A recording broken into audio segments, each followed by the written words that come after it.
The morning fog slowly rose over Lake Hoover. At 6:30 a.m., Alex Morgan was already standing on the dock of his workshop, sipping coffee from a thermos and watching the sun's rays break through the pine trees on the opposite shore. 32 years of living in this town had taught him to appreciate moments of quiet like this. Another beautiful day in paradise, he muttered to himself as he surveyed the 3 boats he had to repair before the weekend. Alex had inherited the workshop from his father 5 years ago, and business had been good ever since. In Hoover, with a population of only 3,500, everyone who owned a boat knew where to find Alex Morgan. The creak of the front door interrupted his thoughts. Olivia came out of the house, wrapped in his old jacket over her nightgown, her chestnut hair loose, a mug of tea in her hands. "You're up early," she said, approaching her husband and leaning against his shoulder. "I want to finish the Andersons' boat before lunch. Tom promised to pay me well if I can get it done before his fishing trip on Saturday." Olivia smiled. In 8 years of marriage, she had grown accustomed to his hard work, but sometimes it bothered her. Alex worked as if he were trying to prove something to the world, or to himself. "Speaking of Tom," Olivia took a sip of tea, "he stopped by the school yesterday. His daughter Emma is skipping my English lessons again. Teenagers. I remember when I was 16, I also thought school was a waste of time." "You still think that?" Olivia laughed, nudging him with her elbow. Alex put his arm around his wife's waist, breathing in the scent of her jasmine shampoo. Moments like this reminded him why he woke up every morning with a smile on his face. Olivia was the best thing that had ever happened to him, and he never tired of repeating it. "Listen," he said after a pause. "I've been thinking about our conversation the other day, about kids." Olivia tensed but tried not to show it. The subject of children always brought up a strange mixture of hope and anxiety in her. "And what do you think?" "I think it's time to stop just hoping and start doing something. Maybe we should see a doctor, see if everything's okay." Olivia nodded slowly, avoiding his gaze. "Yes, you're probably right. We've been trying for 2 years. Will you make an appointment with Dr. Coleman?" "Of course. I'll call him today." Alex kissed her on the temple. "Everything will be fine, Liv. We'll make it work." An hour later, Olivia was standing in front of the mirror in her bedroom, adjusting the collar of her beige cardigan. Her reflection looked calm and collected, just as everyone at Hoover knew her. Olivia Morgan, English teacher at the local high school, loving wife, active member of the church community. A woman with no past, no secrets. If only they knew. She picked up her bag and headed for the door, but stopped at the dresser. In the top drawer, under a stack of old letters from her mother, lay a small metal box. Olivia hadn't opened it in 2 years, but she knew what was inside. A photograph of a 17-year-old boy in a graduation suit, old documents with the name Oliver Davis on them, and a hospital bracelet from a clinic in Portland. Remnants of a past life. "Liv, you're going to be late!" Alex shouted from downstairs. "I'm coming!" she replied, quickly closing the drawer. It was only a 10-minute walk to school. Hoover was one of those towns where you could walk anywhere in 15 minutes. Olivia loved this walk. Past the neat little houses with white picket fences, past McDonald's bakery, where it always smelled like fresh rolls, past the small park with a war memorial. "Good morning, Mrs. Morgan!" An elderly woman watering flowers on her porch called out to her. "Good morning, Mrs. Parker. How are your roses?" "They're blooming beautifully. Say hello to Alex." Conversations like this happened every day.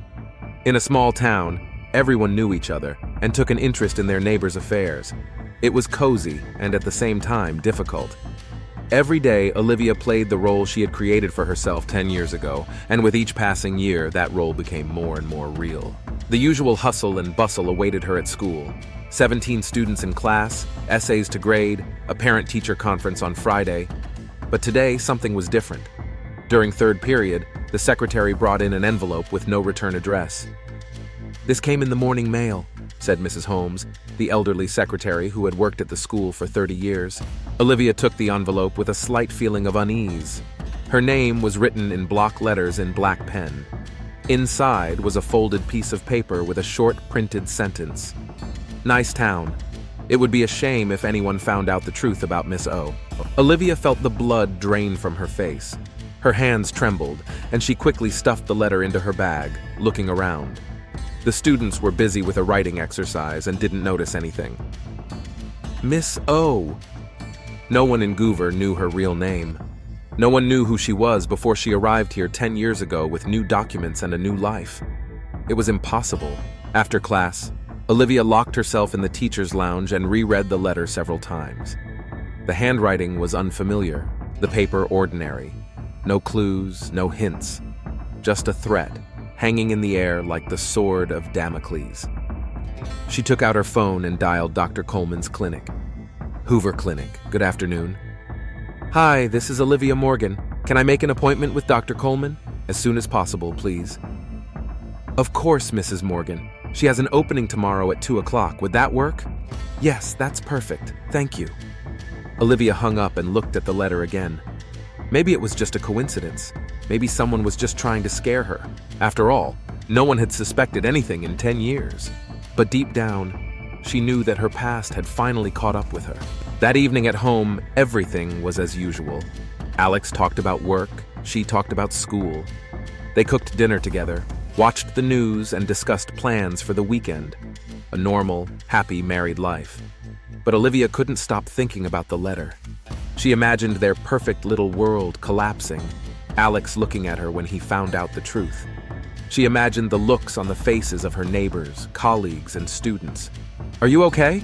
Alex asked, noticing her distraction. You look worried. Just tired. It's been a hard day. He hugged her from behind while she was washing the dishes. Would you like a massage? That would be wonderful. But even under her husband's gentle touch, Olivia couldn't relax. She thought about the letter, about tomorrow's visit to the doctor, about what Dr. Coleman would say if she found out about the threat. Elizabeth Coleman was the only person in Hoover who knew the truth. 4 years ago, Olivia had come to her with women's problems, and the experienced doctor quickly understood the situation. But Dr. Coleman was a professional and never violated doctor-patient confidentiality. At least, that had been the case until now. That night, Olivia lay awake for a long time, listening to her husband's steady breathing as he slept beside her. Outside, the wind rustled the pine trees, and somewhere in the distance, she could hear the sound of a boat motor on the lake. These were the usual sounds of Hoover, which always calmed her.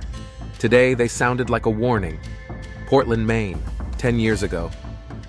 19-year-old Oliver Davis stood in front of the mirror in the tiny bathroom of his rented apartment and didn't recognize himself. The long brown hair he had been growing for the past 2 years framed his face softly. Light makeup hid the angularity of his chin and highlighted his eyes. In a simple blue dress, he looked like an ordinary girl. Finally, he saw in the mirror who he felt he was. Olivia, he whispered, trying out his new name. My name is Olivia. In the pocket of the dress were documents from Dr. Marsh's clinic, certificates confirming his gender dysphoria, recommendations for changing his documents. 2 years of therapy, endless conversations with psychologists, hormone therapy. All of this had led to this moment. Oliver Davis had to disappear. Olivia could start a new life. A phone call interrupted his thoughts. Oliver, this is Dr. Marsh. The documents are ready. You can pick them up tomorrow morning. Thank you, doctor, and you can call me Olivia. Of course, Olivia, good luck. The next day, Olivia took a bus to the small town of Hoover, which she had read about on the internet. A quiet place by a lake where she could start over, where no one would ask unnecessary questions about her past. Hoover, present day. Olivia woke up with a heavy head, memories of the past still lingering in her mind. Alex was sleeping next to her, his face calm and peaceful.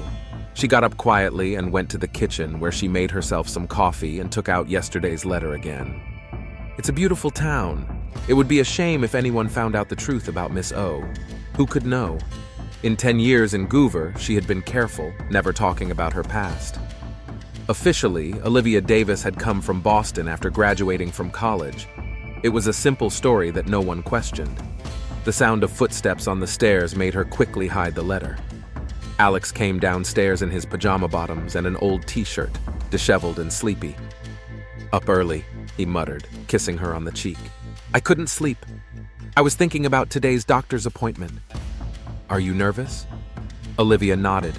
It was true, though not the whole truth. Everything will be fine. Alex hugged her. Dr. Coleman is the best doctor in the county. If there are any problems, she'll help you solve them. After breakfast, Alex went to his workshop, and Olivia stayed home. She had a few hours before her doctor's appointment and decided to gather her thoughts. Going up to her bedroom, she opened the secret drawer of her dresser and took out a metal box. Inside were the remains of Oliver Davis, an old driver's license, a college photo, a hospital bracelet from Dr. Marsh's clinic, and another photo, a family photo of 17-year-old Oliver standing between his parents on the porch of their house in the suburbs of Portland. Her parents. Olivia hadn't spoken to them in 8 years. When she announced her decision, they took it as a betrayal. Her father yelled, her mother cried. In the end, they gave her an ultimatum. Either you remain our son, or you are no longer our child. Olivia chose freedom. But what if someone from her past decided to find her? What if her parents hired a private investigator? Or what if one of her old acquaintances accidentally saw her photo on the internet? The doorbell interrupted her thoughts. Olivia quickly hid the box and went downstairs.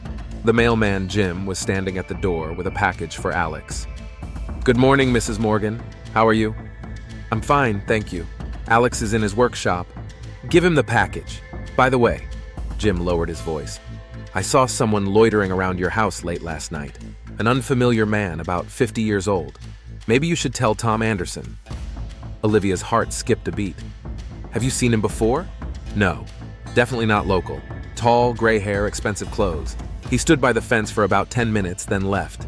After Jim left, Olivia locked the door and leaned against it. A stranger near the house. An anonymous letter. It couldn't be a coincidence. She picked up the phone and dialed the clinic's number. Can I move my appointment to an earlier time? It's urgent. Dr. Coleman has an opening at 11 a.m. Would that work? Yes, thank you. The Hoover Clinic was located in a small 2-story building in the center of town. Dr. Elizabeth Coleman had been practicing there for 15 years and was respected by all the residents. She was a tall, elegant woman of 45 with piercing brown eyes and graying hair pulled back in a strict bun. When Olivia entered the office, Dr. Coleman immediately noticed her agitation. Olivia, what's wrong? You look worried. Doctor, I need to show you something. Olivia took out the letter and handed it to the doctor. Dr. Coleman read it and frowned. Who could have sent this? I don't know, but last night someone was standing outside our house, a man I didn't recognize. Do you think it's related? What do you think? Olivia nervously fiddled with the strap of her bag. Doctor, what if someone finds out the truth? What will happen to Alex, to us? Elizabeth Coleman stood up and walked over to the window. Over the past 4 years, she had grown fond of Olivia and had seen her blossom in her marriage to Alex.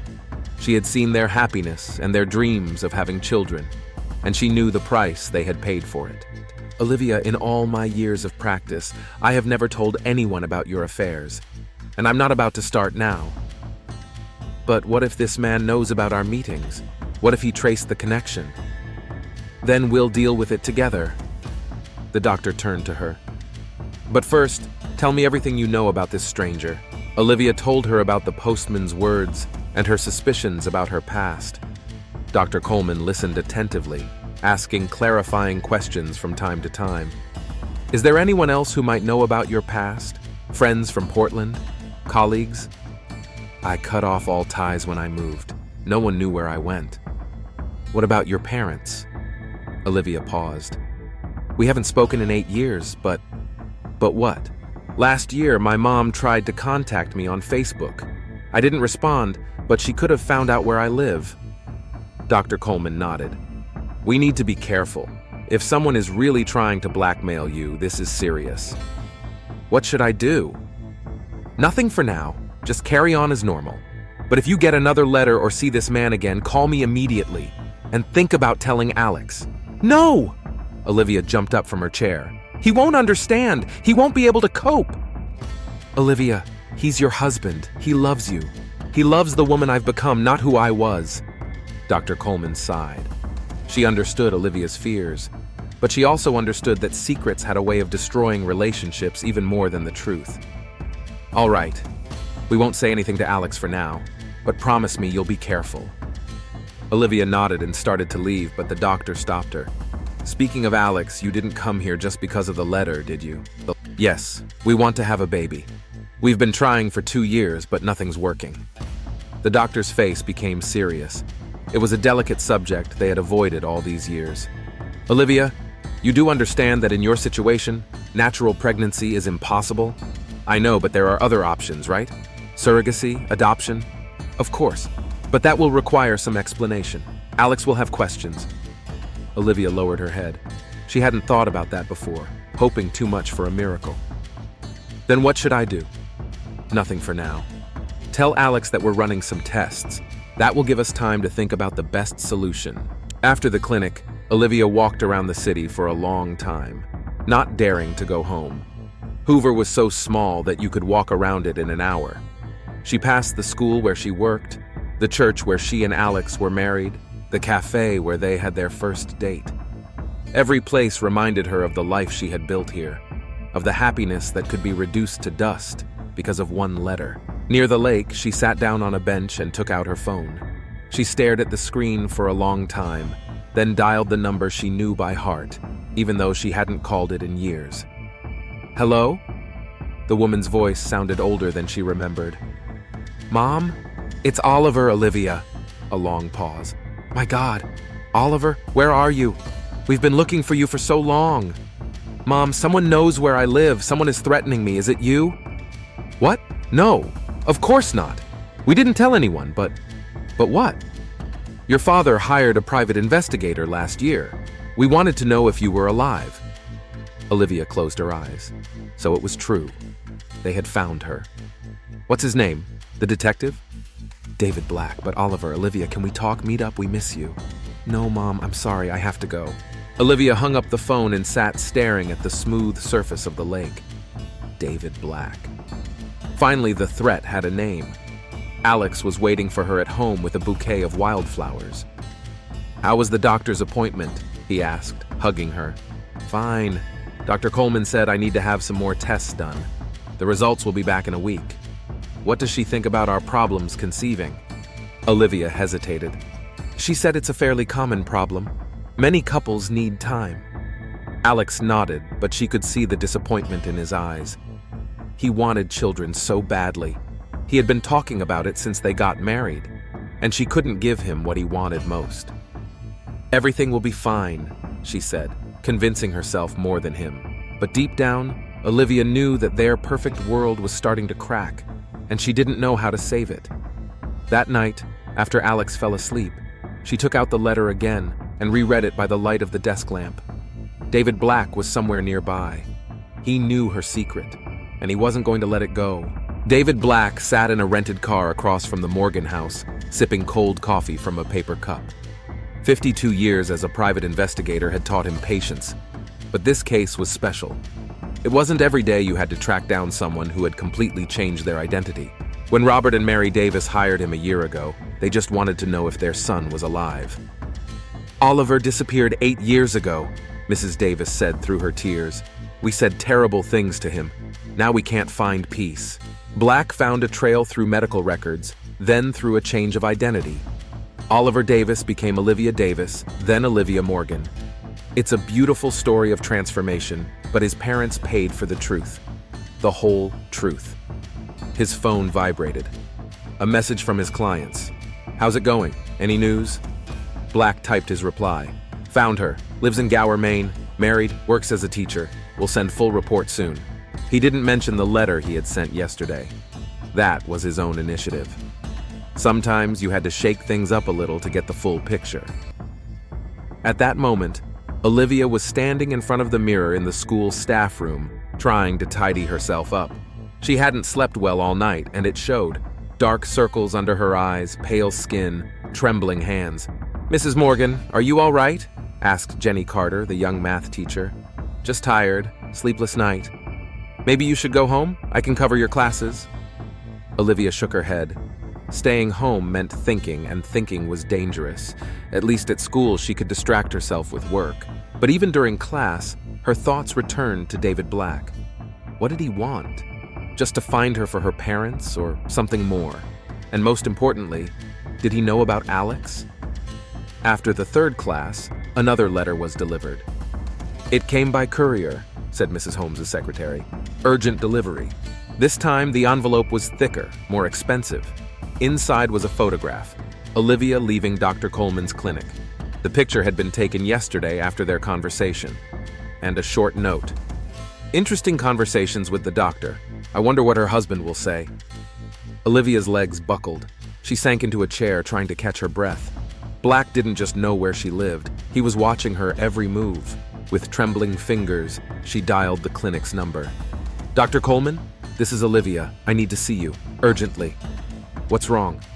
"He sent me a photo of us together yesterday." There was a long silence.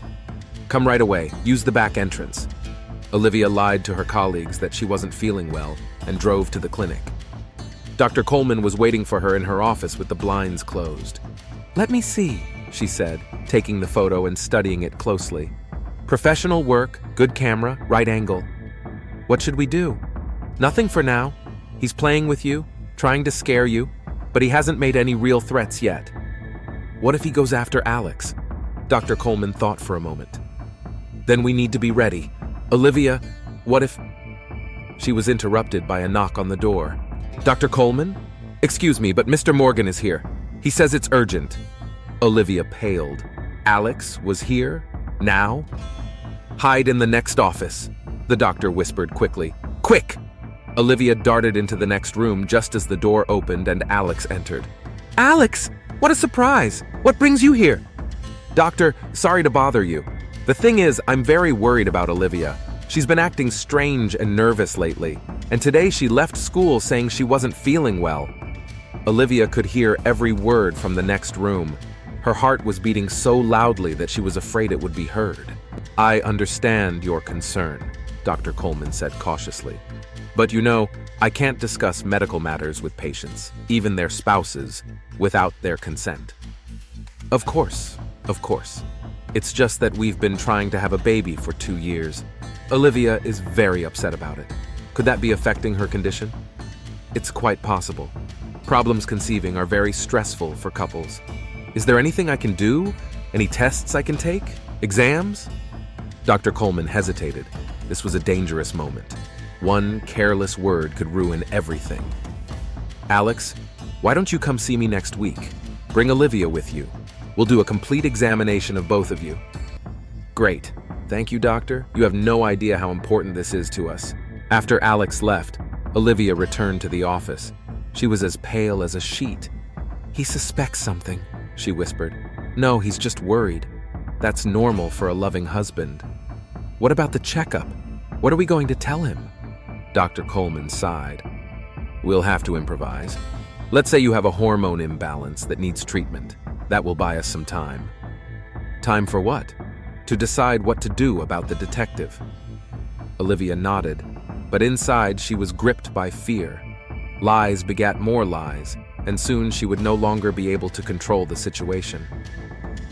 That evening at home, Alex was unusually attentive. He made dinner, poured wine, and put on romantic music. "How are you feeling?" he asked, hugging her on the sofa. "Better, just overworked." "By the way, I stopped by Dr. Coleman's office today. I was worried about you." Olivia tensed but tried not to show it. "What did she say?" "She suggested we come in together next week, a full examination to look into our fertility issues." "That's a good idea." Alex turned to face her. "Liv, I want you to know that no matter what the tests show, I will always love you.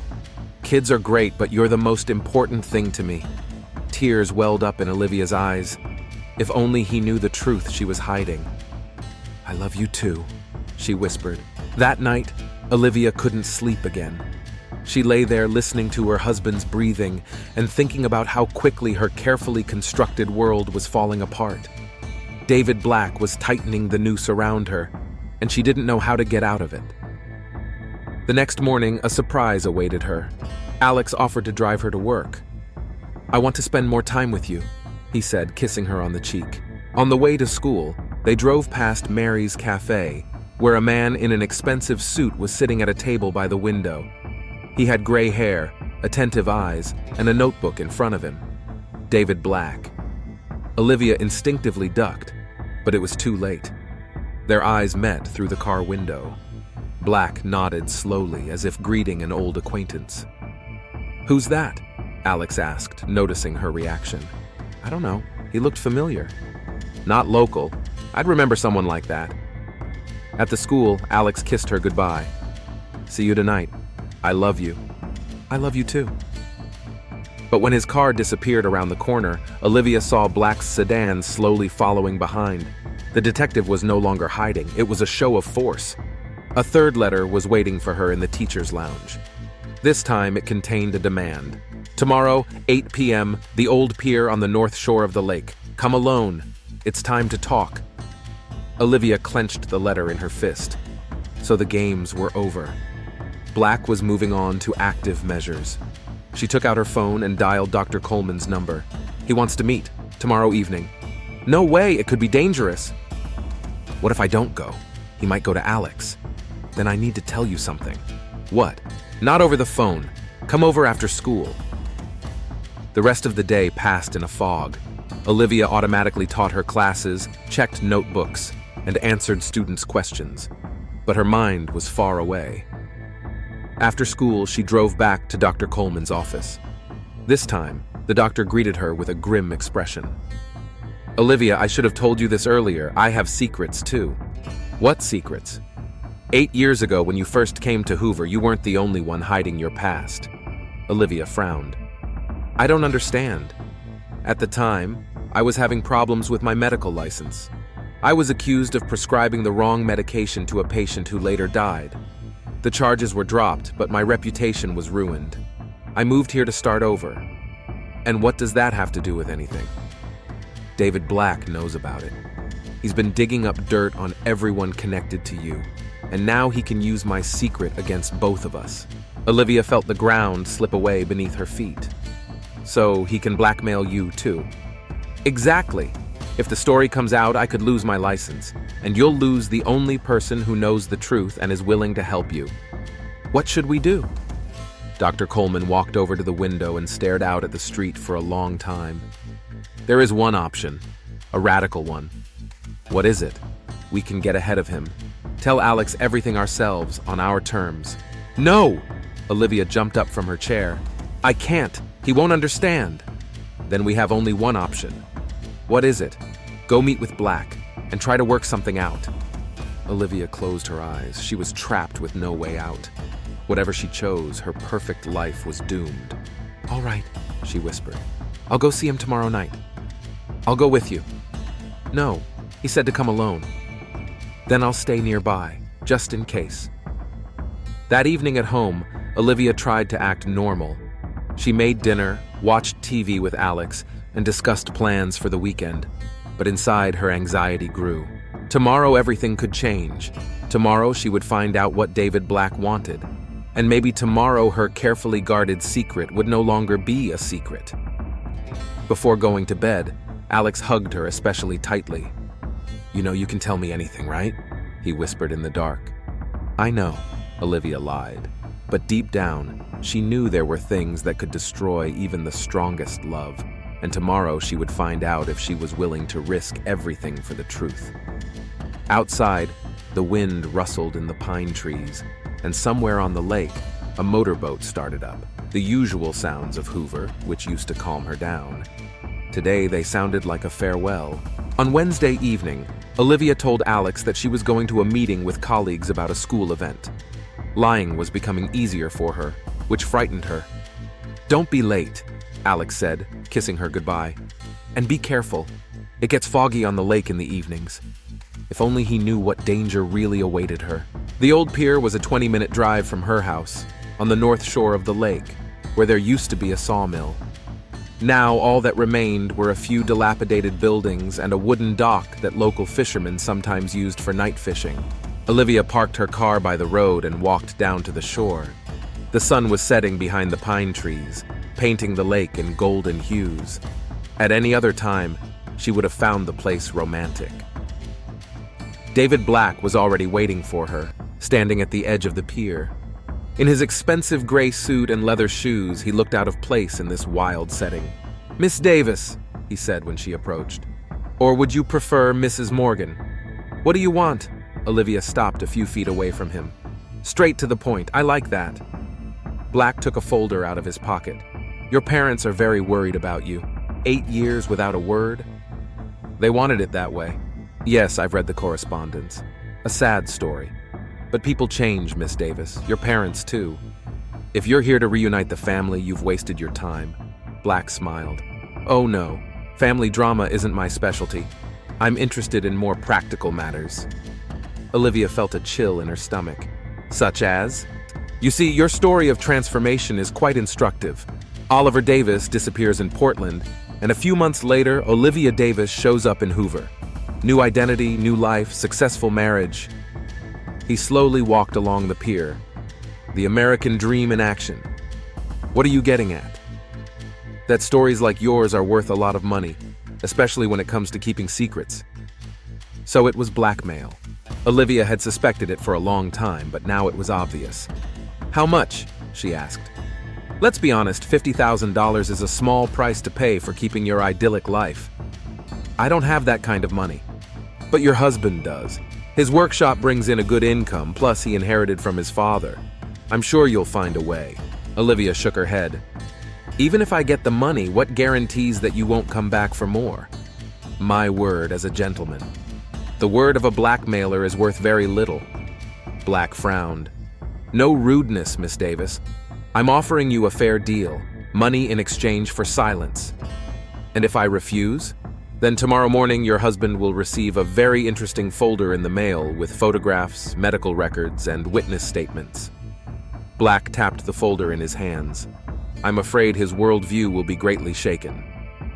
At that moment, Olivia heard the familiar sound of a boat motor. She turned and saw a familiar motorboat approaching the dock. Alex was at the helm. Her heart skipped a beat. What was he doing here? "Olivia!" Alex shouted as he moored the boat. "What are you doing here, and who is this man?" David Black turned to the approaching man with curiosity in his eyes. "Ah, Mr. Morgan, I presume. What a fortunate coincidence." Alex climbed onto the pier, his face expressing confusion and growing alarm. "Liv, what's going on? You said you were going to meet some colleagues." "Alex, I can explain." "No need to explain," Black interrupted. "Allow me to introduce myself. David Black, private investigator. I'm working on a very interesting case." "What kind of case?" Alex looked at his wife, then at the stranger. "A missing person case, or rather, a person who disappeared to become someone else." Olivia stepped toward her husband. "Alex, please, let's go home. I'll explain everything at home." But Black was already opening a folder. "Mr. Morgan, did you know that your wife was born a man?" Time stood still. Alex stared at the detective as if he didn't understand the words. "What?" "Your wife, Olivia, was formerly known as Oliver Davis, a man who underwent gender reassignment surgery 10 years ago." Black handed Alex a photograph. "This is him at 17. Do you recognize those eyes?" Alex took the photograph with trembling hands. The picture showed a young man in a graduation suit, his face angular, but his eyes were unmistakable. "This can't be true," he whispered. "Alex, please listen to me." Olivia tried to approach him, but he backed away. "Don't come near me." His voice was strangely calm. "Don't come near me. Alex, 8 years!" he suddenly exploded. 8 years of marriage. We dreamed of having children. I thought I knew you. You know me. I'm the same person. No! Alex threw the photo on the floor. You're not the person I married. You're you! He couldn't find the words. David Black watched the scene with professional interest. I understand this is shocking, but we are adults. We can resolve this civilly. Get out, Alex said quietly, not taking his eyes off his wife. Mr. Morgan, we're not done here. Get out! Alex yelled so loud that it echoed across the lake. Black shrugged, gathered his papers, and headed for the road. Miss Davis, my offer still stands. You have until tomorrow. When the detective disappeared among the trees, only Alex and Olivia remained on the pier. The silence was deafening. "Alex, please, let me explain." He slowly turned to her. There was pain in his eyes that she had never seen before. "Explain what? That our marriage is based on a lie? That I've lived with a stranger for 8 years? I'm not a stranger. I'm your wife. I love you." "Love?" Alex laughed bitterly. "How can there be love when everything is built on deception?" "I wanted to tell you." "When? After 10 years of marriage? After 20? Olivia was now crying openly. "I was afraid of losing you. And now you've lost me." Alex headed for the boat. "Where are you going?" "Home, to get your things." "Alex, wait!" Olivia grabbed his arm. He spun around and she saw something in his eyes that frightened her. A cold rage she had never seen before in her kind, gentle husband. "Don't touch me," he hissed. "Don't ever touch me again." "Please, we can talk about this." "Talk about what? You lied to me about everything. Who you are, where you came from, what you want. I want you. I've always wanted only you." "What about the children? We've been trying to have children for 2 years. You knew it was impossible, but you kept playing." Olivia couldn't answer. It was the most painful truth of all. "Dr. Coleman knows, doesn't he?" Alex continued. "That's why you went to see her so often. That's why she suggested a complete examination." Olivia nodded through her tears. "So you were both playing with me, all this time?" Alex let go of her and walked to the edge of the pier. He stood there for a long time, staring at the water. Olivia didn't dare approach him. "You know what the worst part is?" he said without turning around. "It's not that you were a man. It's not that you changed. It's that you didn't trust me with the truth. I was afraid." "Afraid of what? That I wouldn't understand? That I wouldn't accept it?" He turned to her. "Maybe I wouldn't have accepted it right away. Maybe we would have needed time. But we would have had honesty. And now..." He didn't finish. "Alex, I can fix this. We can start over with honesty." "No." His voice was firm. "Some things can't be fixed." He headed for the boat. Olivia ran after him. "Don't go. Please don't leave me here alone." "What? Are you afraid of the dark?" Alex started the motor. "Or are you afraid of being left with your secrets?" "Alex, please!" But the boat was already pulling away from the dock. Olivia stood on the edge of the wooden deck, reaching out to her departing husband. "I love you!" she shouted. "No matter what happens, I love you!" Alex didn't turn around. Olivia was left alone on the dock. The sun was almost down and fog was beginning to rise over the lake. She took out her phone to call a taxi, but there was no signal. She had to walk to the road. She didn't remember the way home very well. She drove automatically, tears blurring her vision. One thought ran through her head. It was all over. Her perfect life had collapsed in one evening. A surprise awaited her at home. Alex hadn't packed her things as he had threatened. On the contrary, he had set the table for dinner. Candles, wine, her favorite flowers. "Alex?" she called uncertainly. He came out of the kitchen with a bottle of wine in his hands. There was a strange smile on his face. "Hi, honey. How was your meeting?" Olivia was confused. "You know how the meeting went?" "I know, and I thought about it a lot on the way home." He poured wine into 2 glasses. "I realized I was acting like a child." "Alex." "No, let me finish." He handed her a glass. "I love you, the woman you've become, and if you're willing to be honest with me from now on, we can get through this." Olivia couldn't believe what she was hearing. "Really?" "Really, but there's one condition." "What is it?" "No more secrets, complete honesty. Tell me everything." Olivia nodded, tears of relief streaming down her cheeks. "Everything. I promise." They sat down at the table. Alex raised his glass. "To a new beginning, to honesty, to our love." They clinked glasses. Olivia took a big sip. The wine was sweet with a slight almond flavor. "Alex, you have no idea how grateful I am." Suddenly, she felt dizzy. "Are you okay?" Alex asked, watching her closely. "My head is spinning, probably stress." Olivia tried to stand up, but her legs wouldn't obey her. "Alex, what's happening to me?" Her speech was becoming slurred. "Sleeping pills," he said calmly. "Quite strong ones. My mom's pills, left over from her surgery." Olivia stared at him with wide eyes. What? I said no more secrets, but I have a secret too. Alex stood up from the table.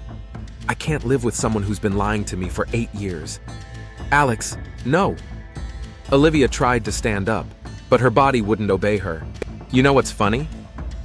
I could have accepted it if you had told me right away, or at least a year ago, or 2 years ago. He walked over to her. But 8 years of lies? That's unforgivable. Olivia wanted to say something, but all she could do was gasp. The sleeping pill worked quickly. Don't worry, Alex said, lifting her into his arms. It won't hurt, just go to sleep. He carried her out of the house and laid her in the boat. Olivia saw stars above her head and heard the splash of water, but she couldn't move. Alex started the motor and steered the boat toward the center of the lake, where it was deepest. The locals called it Devil's Hole. It was over 30 meters deep. Remember our first date? He said, steering the boat. We were out on a boat, and you were afraid of the water. You said you couldn't swim. Was that true, or were you lying? Olivia tried to answer, but only a wheeze came out of her throat. It doesn't matter. Where we're going, swimming won't help. In the middle of the lake, he turned off the motor. There was complete silence, only the sound of waves lapping against the boat. Alex took a heavy anchor and a strong rope out of a box. I've worked with boats all my life, he said, tying the rope to Olivia's legs. I know how to make sure something never floats again. Olivia saw everything, understood everything, but couldn't resist. The sleeping pill had paralyzed her body, but her mind remained clear. You know what's going to happen tomorrow? Alex continued. I'll go to the police and tell them my wife is missing. She went to a meeting with her colleagues and never came back. They'll look for her, but they won't find her. And in a few years, I'll meet a good woman, an honest woman.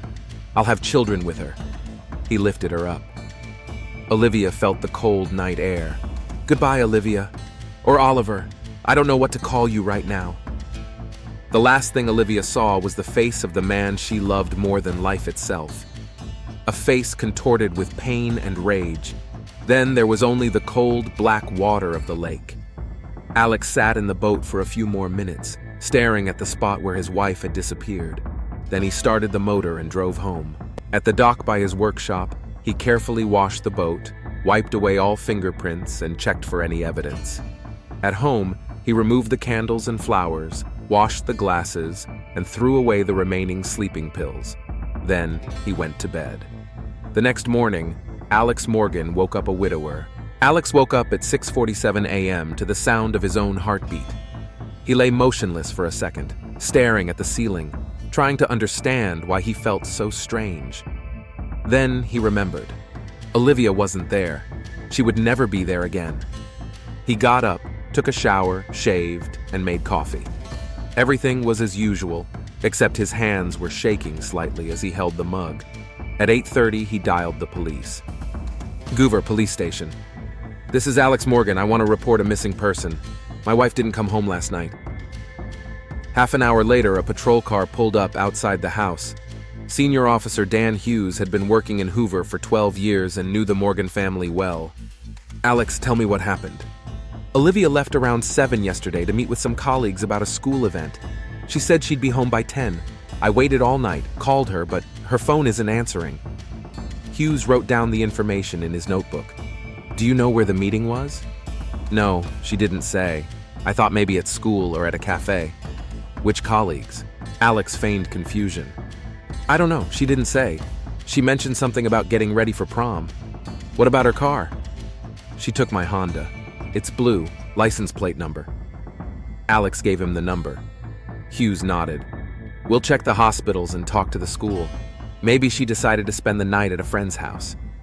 Olivia never does that. She always lets us know. I understand. Don't worry, Alex.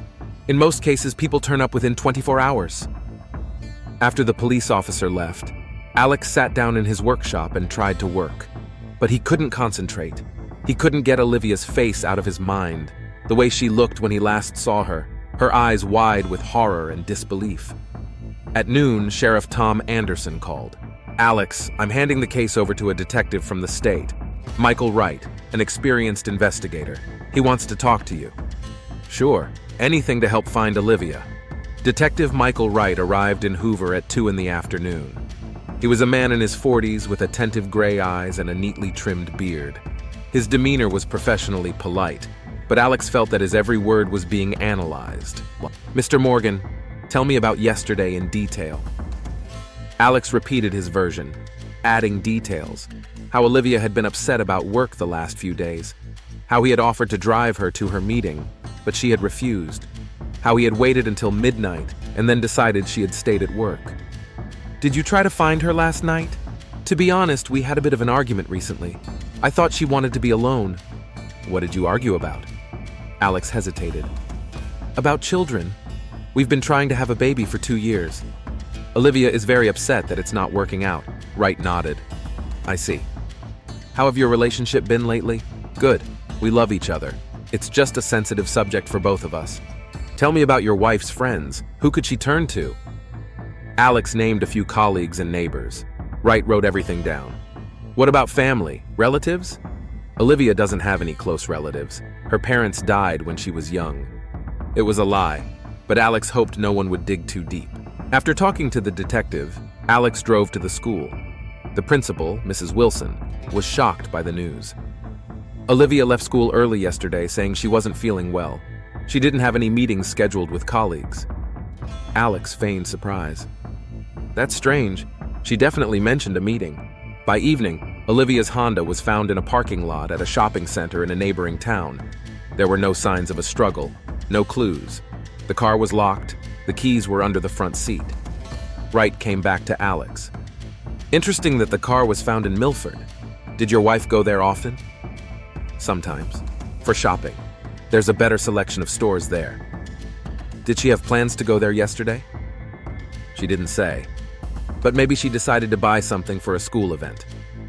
On the second day of the search, David Black got involved. He came to the station himself and asked to see Detective Wright. "I'm a private investigator. I'm working on a case involving a missing woman." Wright listened carefully to Black's account of the meeting at the dock. How he told Alex the truth about Olivia, about her husband's reaction. "Do you think he could have hurt her?"